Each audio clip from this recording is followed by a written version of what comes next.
All right. Loic Founonji, wide receiver, Texas Tech commits.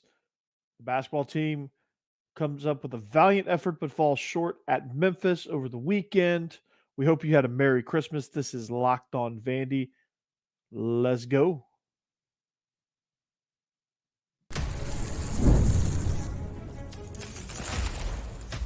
You are Locked On Vandy, your daily podcast on the Vanderbilt Commodores, part of the Locked On Podcast Network, your team every day. Welcome in. We hope you had a Merry Christmas. It is Tuesday, December 26, 2023. Welcome to the Locked On Vandy podcast on the Locked On Podcast Network. I'm your host, Corey Burton. Thanks for making Locked On Vandy your first listen each and every day. We're free and available wherever you get your podcast, as well as YouTube as a part of the Locked On Podcast Network, your team every day. And speaking of you everydayers, we hope that you guys continue to be everydayers. Spread the word. This will hopefully be the best Vandy podcast that you will get. And so hopefully you everydayers will multiply. So Vandy is very, very, very active in the portal. Clark Lee is doing a tremendous job. Him and his staff doing a tremendous job in the transfer portal, filling big time needs. Ever since they hired Tim Beck, you're starting to see all these wide receivers come through in the portal. They got their third with Loic Founonji, and he is the big target at wide receiver that Vandy needs. Keyshawn Johnson, a little bit shorter at 6'1". Jeremiah Dillon is also 6'1", 6'2", so they're decent sized targets. But Fouonji is 6'4", a little lanky, a little bit on the lanky side, but he's 6'4", so he's that tall, big target that they need on the outside. He played his high school football at Midland Lee, is coming over from Texas Tech University. He was a top 100 receiver in the class of 2020. So he's got a very, very short time here at Vanderbilt and looking to make an impact here versus not being able to make much of one at Texas Tech. So what I like about Loic Founonji is that he is a big target. He is somebody that down in the red zone, you can throw the ball up to the back pile and say, hey, go get this thing. And he can stretch his long arms, his tall frame, and get up there and go get it. So watching his high school highlights as well, like you could see a lot of the stuff that translated into his game, like catching the short screens and just kind of maneuvering through traffic. He's a big target on slants and things like that. He has a big catch radius at 6'4". So that's everything that you need in a wide receiver. So I'm a big fan of what he's able to do and the impact that he's possibly able to make. So he comes to us from Texas Tech. He appeared in 45 games. He had a total of 52 catches and 768 yards and 7 touchdowns. So not the stats don't jump off the page at you. But again, you can't coach 6'4", 215. You can't coach that. And you can't coach the experience, the leadership. He's been through the COVID stuff. Some of that was a little bit weird probably. And so he's kind of on the tail end of probably what is likely a very odd career. So how does he factor in? Well, again, he comes in, he joins Jeremiah Dillon from Ole Miss and Keyshawn Johnson from Alabama State, two very productive receivers. More so Keyshawn Johnson, probably the most productive transfer wide receiver that Vanderbilt has gotten. So you lose London Humphreys, Will Sheppard, and Jaden McGowan, right? You replace them with Keyshawn Johnson, Jeremiah Dillon, and Loic Founonji. So I'm thinking the roles that they're going to fill is Dillon is probably going to fill that Will Sheppard playmaker role. Keyshawn Johnson, kind of the all-around utility knife that McGowan was. And then your possession guy, your red zone guy. So it's just somebody that on like a 3rd and short, you need to hit a slant route. Fouonji is going to be probably your guy if he can stay healthy. So I'm excited about this transfer. I'm excited that people are interested in Vanderbilt because that was one of the things that I guess that I was a little bit concerned with was the fact that, okay, well, you finished 2-10. You had a mass exodus to the portal. There's not much going on with Vanderbilt. Clark Lea's seat is red hot. People wanted him gone this year, and rightfully so. He had a pretty pathetic season, to be honest with you. Getting boat raced by UNLV. So you're sitting there thinking, okay, pitiful season. Get boat raced by UNLV. You get boat raced by a lot of people on your schedule. Your construction stuff is a mess. You're putting people in a tent as your visitors' locker room, so that became the butt of a lot of jokes. And you're notoriously just cheap and don't really care about athletics at all at Vanderbilt. Like all those factors were working against you. But now it seems to be that okay, after the season article comes out, okay, we're going to spend now in NIL. We're going to get more involved in NIL, and we're going to actually give Clark Lea a chance to get some of these recruits. And the result is, well, you got 3 really good wide receiver commits. You've got some good guys on defense, especially on the defensive line. You've got a really good quarterback commit, and a lot of that was because you were able to hire a good coordinator, which you kind of have to take a shot on Tim Beck, and that's okay. You knew that was going to happen because of the situation. Like you're not going to get some big name coordinator to come in for possibly just a 1 year deal while Clark Lea is you know doing his hot seat thing. So the fact that Vandy's been able to do what they've been able to do, I thought Tim Beck was an absolute steal.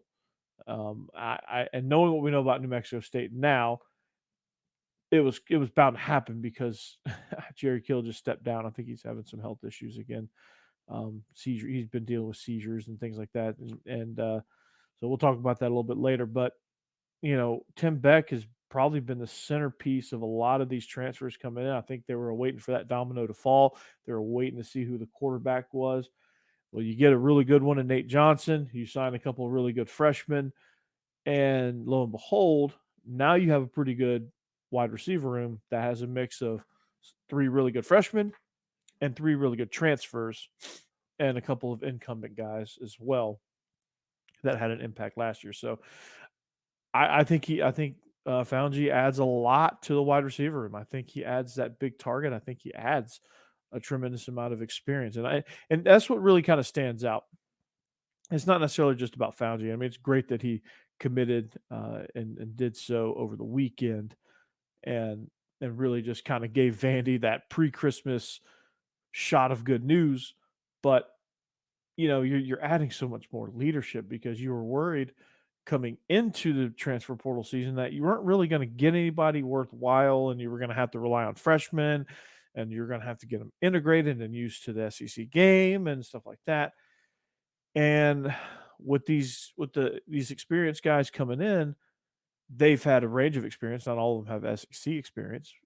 Dylan is about the only one that can say he has SEC experience, but the rest have playing experience. They know kind of how the speed of the game goes. They know how defenses work at this level. They know what it's like to play in front of people. I mean, there's a lot of things that you don't think about that these young guys or these guys that haven't really played much would need guidance on. And they can provide that as well as provide some really, really good production to replace what you lose in McGowan, Shepard, and Humphreys, which can you imagine those 3 in this offense? I know it's kind of far-fetched, and I would love to imagine it, and I would love to actually see it, but that's not the case, and we're just as excited about these guys. So Loic Founonji coming over from Texas Tech. I'm gonna have to learn this name. This is gonna be one of those Scrabble team names. So I will get a hold of that name and perfect it. And if you watch SEC After Dark, you know how I am with names, right? Takes me a minute.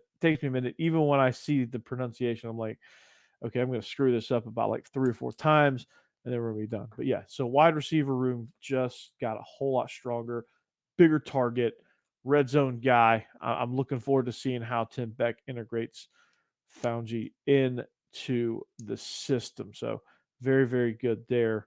Again, Clark Lea is doing a tremendous job with this recruiting class and getting guys bought in and getting and getting guys just in school, getting guys on campus, and that's truly amazing. So I'm very, very excited that that's happening with these new stadium projects. It, it would be stupid not to invest in football and NIL and get players. It'd be stupid. So you want to get Vandy fans in those areas. You want to get Vandy fans in the stadium. That's the overall goal. So anyway, welcome to the Commodores. Loic Founonji, wide receiver, Texas Tech, committed over the weekend. Will likely sign. Looking forward to it. This is, like I said, this offense is starting to take shape now. Now let's go after that before we get into our first break here. They just now need to turn their attention to the offensive defensive lines. They need to get some big guys, and hopefully that's up next. Hopefully that's the next commit video that I do is about some offensive linemen. Steven Lasoya, really good pickup. Just need more.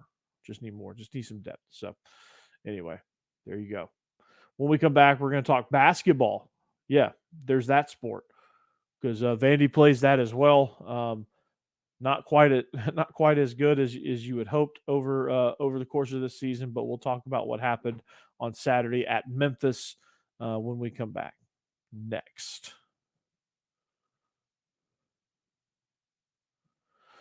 All right, looking at eBay Motors. Your passion, your drive, and patience. What brings home a winning trophy is also what keeps your ride or die alive. eBay Motors has everything you need to maintain your vehicle and level it up to peak performance. From superchargers, roof racks, exhaust kits, LED lights, LED headlights, and more. Whether you're into speed, power, or style, eBay Motors has you covered. With over 122 million parts for your number one ride or die, you'll always find exactly what you're looking for. And with eBay Guaranteed Fit, your part is guaranteed to fit your ride every time or your money back. Because with eBay Motors, you're burning rubber, not cash. With all parts you need at the prices you want, it's easy to turn your car into the MVP and bring home that win. Keep your ride or die alive at ebaymotors.com. Eligible items only. Exclusions apply. eBay Guaranteed Fit only available to U.S. customers. eBay Motors.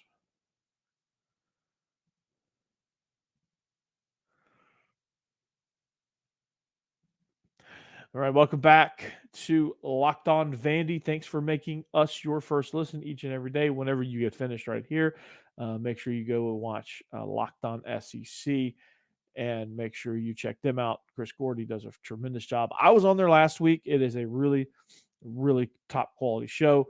When you're done, let's strive to be the most educated conference fan base that we can be. So go and listen to the other shows. Locked On Bulldogs, really, really good show. Locked On Ole Miss with Stephen Willis, tremendous show. Locked On Auburn with Zach Blackerby, really, really good show. Go join Caroline Benton, Locked On LSU. So go Tigers, right? So go learn about, go listen to the Locked On Texas show. I think it's Locked On Longhorns, I think. I have to learn that one. I'm still, like I said, I'm still brand new. This is the beginning of week number 3. Merry Christmas, by the way. And so I'm still learning all the show's names. But make sure you go through the schedule, Vandy's 2024 schedule, and just start listening to those shows. I don't know that Georgia State has a show. If they did, you'd probably want to listen to it. They just rolled Utah State in a bowl game, by the way. That's not going to be an easy game for Vandy in 2024, just so you know. Anyway, we're talking basketball. All right. Now, basketball has had their problems, had a lot of big problems. Looked like they'd quit at times. Well, this past Saturday, they didn't quit at all. It was a valiant effort. It was a really, really good game back and forth, and they fall short, right? They fall short. So they fought hard, though. Like, that's the thing. Like, that's the thing you wanted to see. You fought hard. You lose 77-75. The lead changed hands a lot. You had a 3-point, you had a chance to win it at the end, but it fell short. And again, the game was at FedEx Forum. They shot 51% from the field, 50% from 3-point range. and in the first half held Memphis to shooting just 32% shooting from the field in that half. They led 36-35. And well, let's just say they entered the second half on the wrong end of a 10-0 10-0 run, sparked by Jordan Williams, and it's followed by Tyron Lawrence, deep 3-pointer. And that kind of got Memphis. That kind of got the momentum back for Memphis, and Memphis would kind of just go from there. Ezra Manjon led the team with 13 first half points, while Tassos Kamitros threw in 11. He had 11. So a 7-0 run out of the half, a 10-0 run. It was the second half was just run after run after run after run after run. And again, the lead changed hands a few times, but it's just one of those things where you go cold for a minute, and basketball is a game of runs, right? Especially in the NBA, but in college too. Like if you hit a bad run at the wrong time, teams can gain momentum that way, and teams get hot.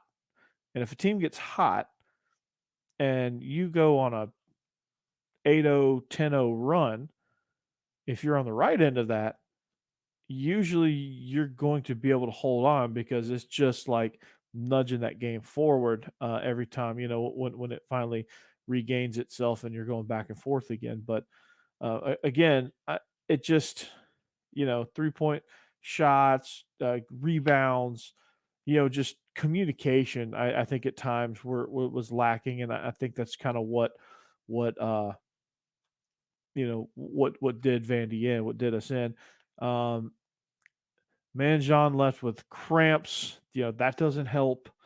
But I just think, again, it's a communication thing. So when you watch this team, it's just at times you have these mental lapses, right? At times you have these, and when you have mental lapses, you don't get timeouts from the head coach. Like there's some points, and if you feel like a run's about to happen, you got to call timeout and try to kill that momentum right away. Try to get your guys to regather, recollect, and go. And so when you're not able to do that, I think you just never regain that composure. You never regain the game, especially on the road. It was a packed house at FedEx Forum, and that's a tough place to play. And you can't give up momentum like that. And again, and it's not like they played bad. It's just like you run up against.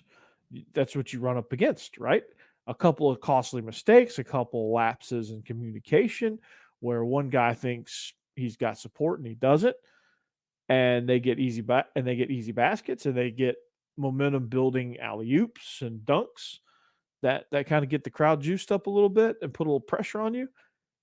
That could be the difference in a game, especially on the road, right? And they were 16.5-point underdogs. They were in a harsh road environment. So, I think it's obviously, for a 4-8 team, you hate to point to a loss as their best performance, but there's a lot. If they're playing any other atmosphere, any other game, they're probably winning the way they played. But Memphis is a team that just goes on these runs and makes it difficult, and especially at home. So, but it was a harsh road environment. So you like to see that they had a little bit of poise there. They fought, and it wasn't just a pushover, which is great. And so I'm very stoked about that. And it's the answering, right? It's the, they go on these runs, and all of a sudden, the doors just answer, and it was good. But your star Ezra Manjon was fantastic. The ball movement, taking tough shots, things rebounding sometimes, at times.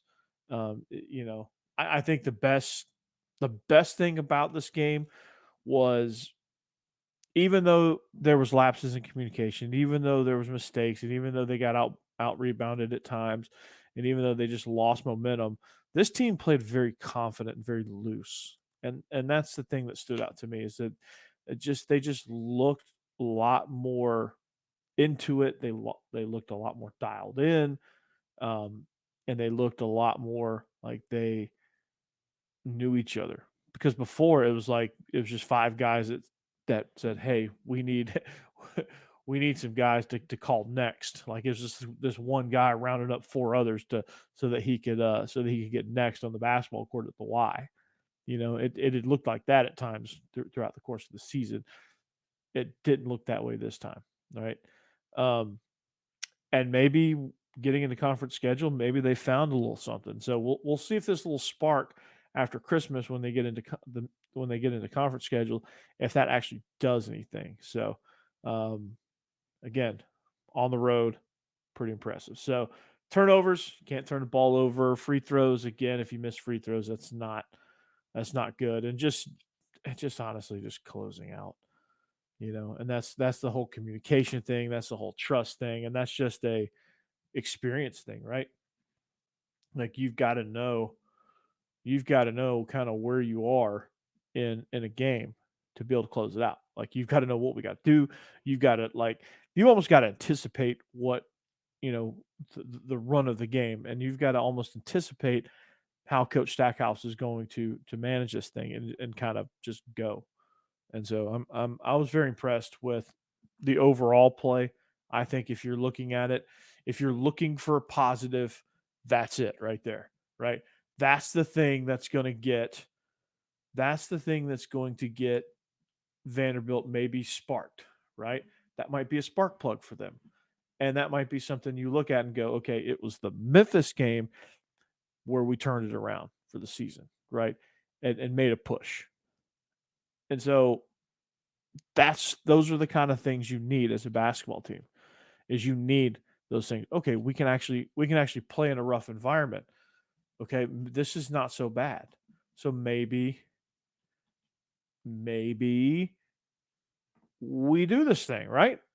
Fix the free throws, fix the turnovers, take care of the ball, communicate a little bit on defense so they're not getting such easy shots all the time.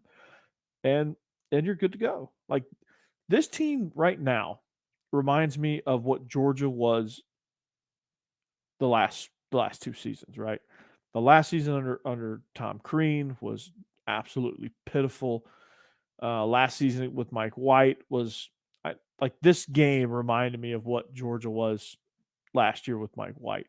When you watch Georgia, it was like they're coming off the heels of this pitiful season where it just didn't look like they even knew how to play basketball, and you just look like they've never met each other. And then you get into a game where they just, it's obvious that there's a lot of things that they can't do well, and they're trying to compensate for that. And right now, I think this Vanderbilt team throughout the course of the season has kind of morphed into, well, what this game really is, they're like, okay, we're scrappy, we're going to play hard. We just don't know how to win team basketball right now, and it's painfully obvious. And honestly, that's coaching, right? And that's Jerry Stackhouse has got to do a better job of, like, the guys are playing hard, they're making shots, they're actually playing pretty good defense at times. You have to make sure they're communicating and they're in the right spot, right? You as a coach have to do that, and that's where he kind of failed Vanderbilt tonight, or this afternoon, as I record this on a Saturday. But this is where he failed them in the game against Memphis, is not getting them over the hump. And if they're going to win if they're going to win in conference play, you got to get over the hump. That's just plain and simple. You got to get over the hump, and you got to communicate, and you got to quit turning the ball over. But players, Vandy players, if you're listening to this, do not hang your head after that. This is a very encouraging performance after this game, and just take that, take care of the ball, talk, and you're talented enough to be dangerous in the SEC. So, basketball, very looking forward to conference schedule. Want to see what this team does when you get in games against LSU, Georgia, Florida, Alabama, Auburn, Kentucky, those games. I want to see what this Georgia team does with that. So, I want to see what this Vandy team does with that as well, because Georgia is a very interesting case study. They had a coach where it was, they were, I mean, they were probably scraping the bottom of the barrel in basketball, and they made a really good hire. And so this could be kind of like a path that Vanderbilt could follow. Like, okay, maybe this thing doesn't work out with Jerry Stackhouse. Well, you go and get somebody like Georgia got with Mike White. You go to a team where this coach was really good, but they have struggling circumstances, and you could probably steal them away to come lead your team. Which that move was kind of odd at first, and I was like, okay, it's a good move, but I'm like, why would he leave Florida, who's better in a better situation, and go to Georgia? Again, it's an interesting case study. So keep your eyes on how Georgia does this year in basketball, because I think Vanderbilt could follow a very similar path with maybe Stackhouse isn't the guy. Maybe they move on. Who knows? He could go on a run, save his job. I don't know. Either way, I think either Vandy needs a fresh start, or you figure things out and you're good at basketball again, which that's the ultimate goal, is to be good at basketball again. And right now, between Bryce Drew and Jerry Stackhouse, it just hasn't happened yet. Maybe it will. Maybe it just got to struggle through this year, hire the right guy, get a couple recruits in, and in 2 years, man, you're going to be dynamo. Who knows? Got to let the season play out, but just get the core of guys on this team, get them to start playing together. Get people to come back to Memorial Gym, and get people to understand that Vanderbilt, hey, they are good at basketball. So we're going to take a very short break. We're going to come back and finish the show.